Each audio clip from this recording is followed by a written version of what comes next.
What happened to Navajo Freightlines? To find out, let's back the truck up to 1934 with the completion of Route 66. As you know, Route 66 provided a paved road linking Chicago, Illinois and Santa Monica, California. Navajo Freightline's history is tied to the history of Route 66. With the beginning of this cross-country artery, the Red Arrow Transportation Company was created and incorporated in Wichita, Kansas in 1934. Red Arrow trucks began hauling freight over the new pavement.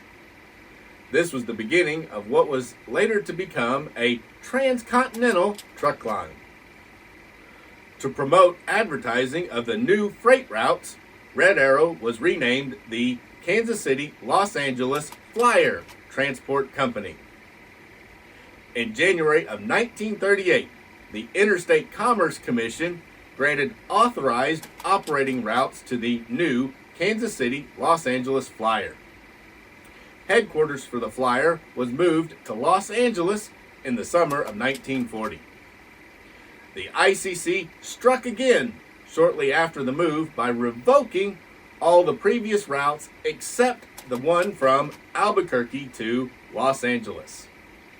The ICC did allow the Flyer to service all points along this single route. Enter a man named Mitch B. Howe, a 36-year-old executive of the National Car Loading Corporation.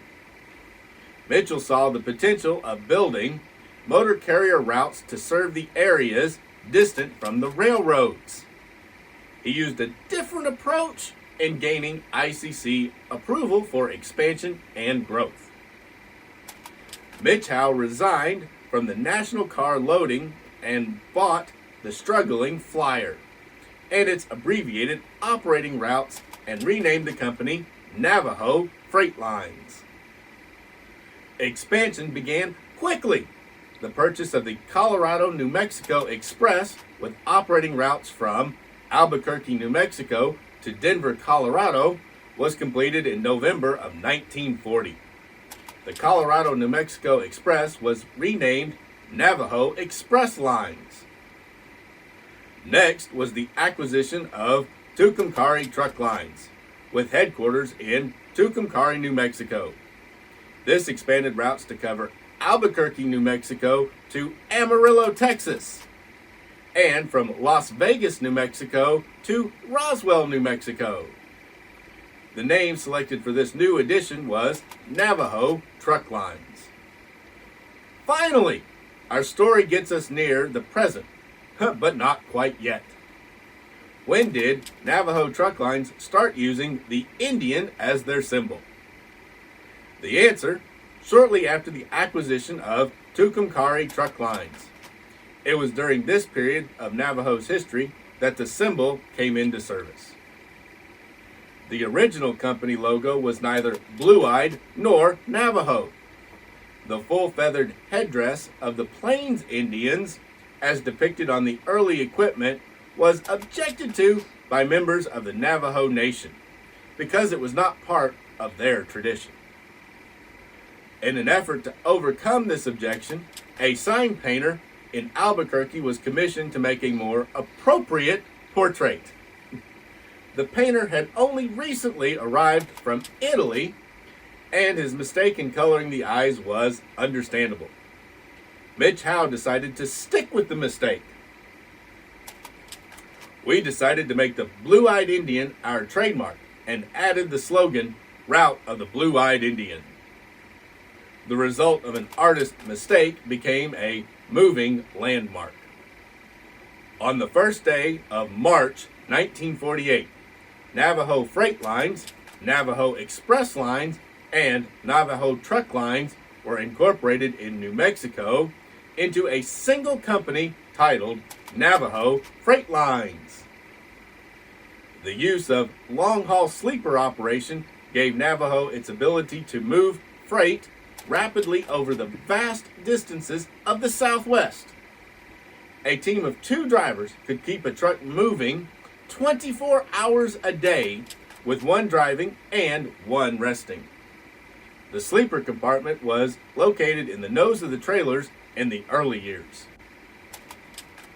The pioneering of long-haul sleeper operations and team drivers would continue with two additional owners of Navajo Freightlines. In 1953, Mitch Howe sold his controlling interest in Navajo Freightlines to a longtime friend, Lawrence Doohan. Under Lawrence, the company continued to prosper. However, Lawrence decided to sell the company to one David H. Ratner of Chicago in October of 1964. Under David's leadership, the company continued to prosper. When Route 66 became Interstate 40, Navajo Freightlines grew into a transcontinental motor carrier with terminals reaching across the nation, coast to coast and border to border. April of 1978, Arkansas Best Freightways, with headquarters in Fort Smith, Arkansas, acquired Navajo Freightlines. This made ABF Truckline the 8th largest motor carrier in the United States. Navajo Freightline's story ends here. After 40 years, the Blue-Eyed Indian was put into the history books of trucking. Trailers were repainted, terminals and most equipment were either repainted or scrapped. Navajo was relegated to the history books. That ends the story of Navajo Freightlines. Well, no, not really.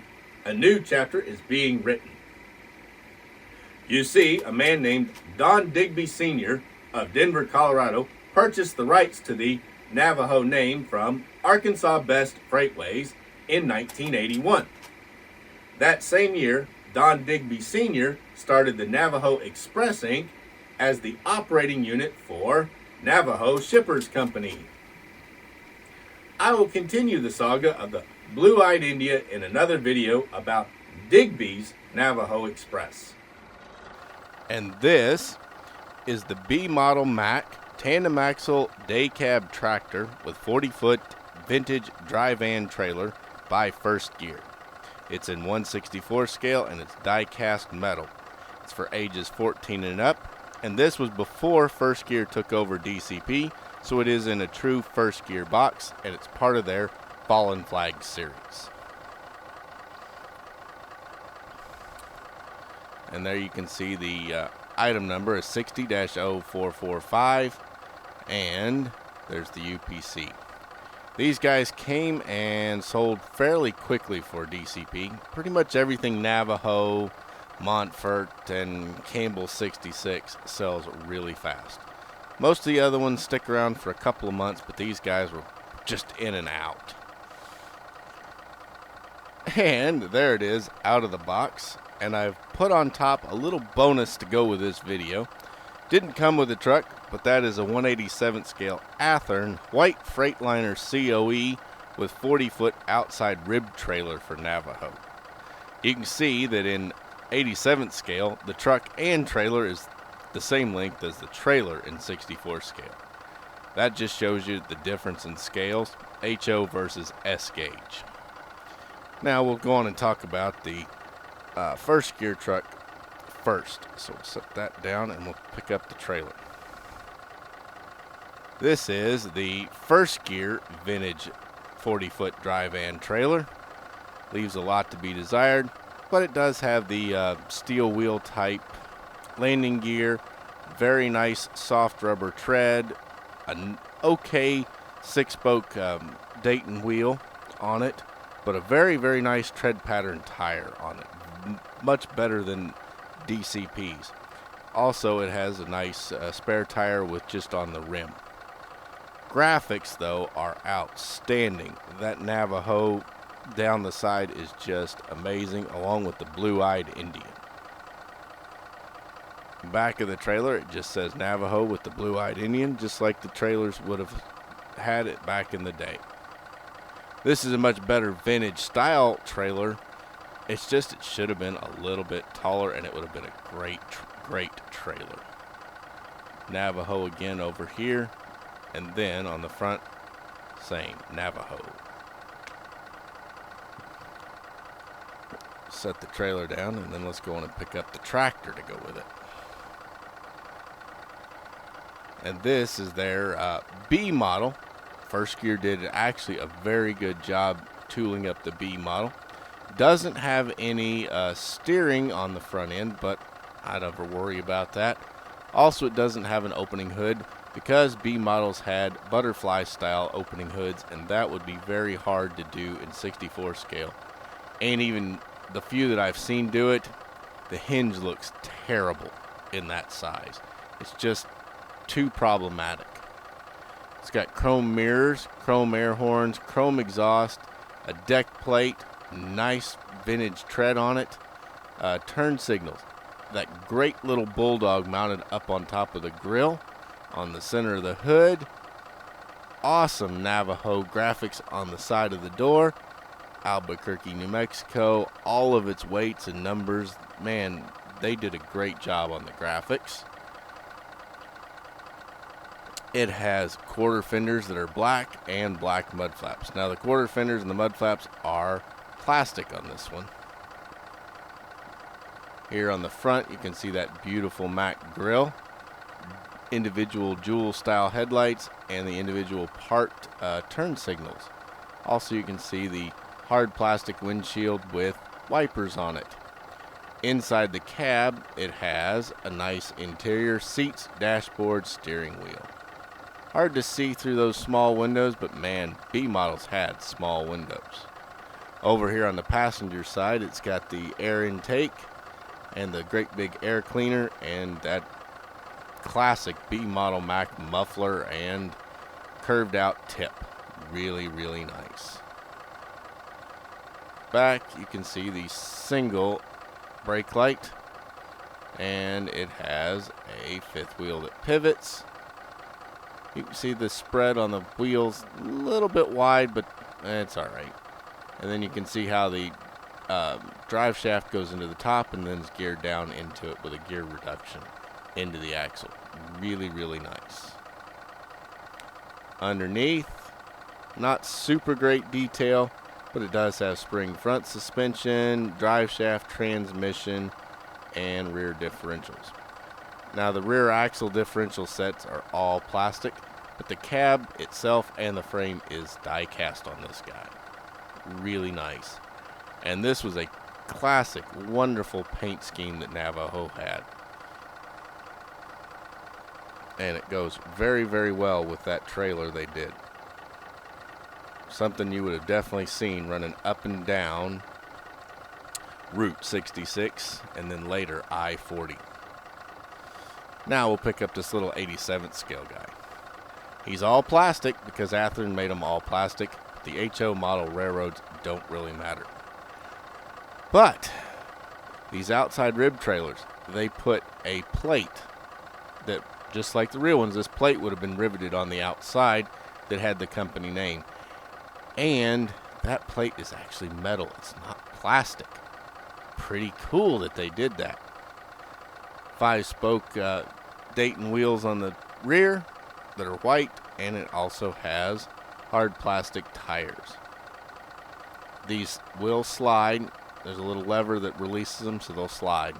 There's a crank on the landing gear. The wheels on the landing gear, they don't roll. The rear wheels roll, but the landing gear doesn't. It doesn't say Navajo, it just has the blue-eyed Indian on the rear roll-up door, and you can see the brake lights are in there. They're just Tampos red, as are the marker lights. Mud flaps are hard plastic, and they're just all black. Great Navajo graphics. Underneath, you can see a great amount of detail. They didn't just stop above. They put all the detail under the trailer, too. Really, really good. On the front, Navajo is also on another metal plate right there with the blue-eyed Indian. Then you can see it's 13-foot 6-inch high sign that's right there so the driver could read it just looking in his mirror.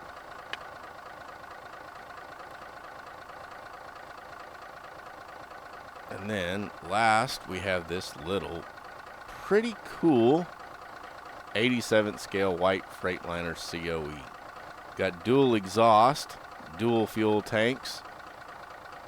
It has Bud style wheels on it, and it has a fifth wheel that pivots a little. Navajo graphics on the door. They are decals on the door, and then the ICC, US DOT, everything numbers, state numbers, Idaho, gross weights, and all of that are just tampoed in white. It's the older style white Freightliner. Before they molded in the step, you can see the two wire loops that are just hanging there. COEs weren't the easiest to get in and out of back in the day because they didn't really think about that until much later.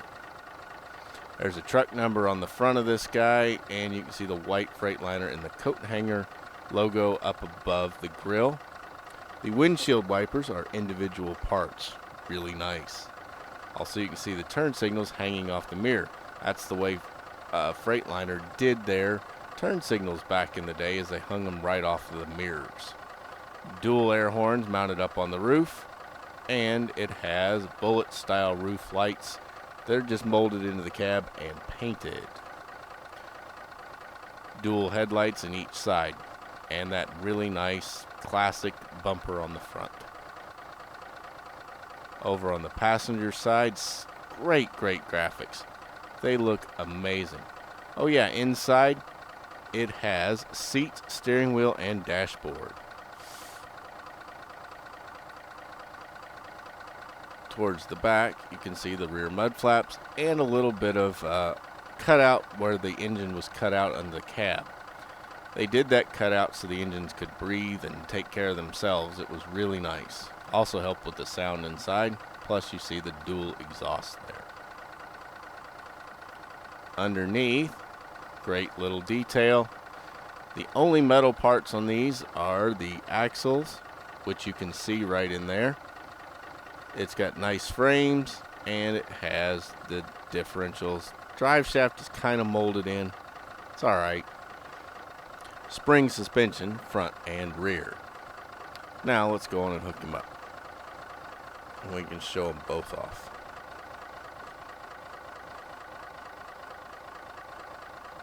On the bottom is a 1/64 scale Mack B model tandem axle day cab with 40-foot vintage dry van trailer for Navajo Freight lines out of Albuquerque, New Mexico.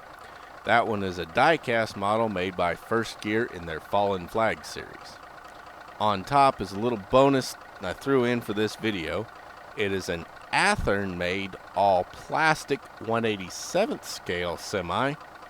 The white Freightliner COE with 40-foot exterior post dry van trailer for Navajo Freight lines. Again, Albuquerque, New Mexico. Wasn't that an interesting, true story? Route 66 has many interesting stories that can be told about trucking along the route.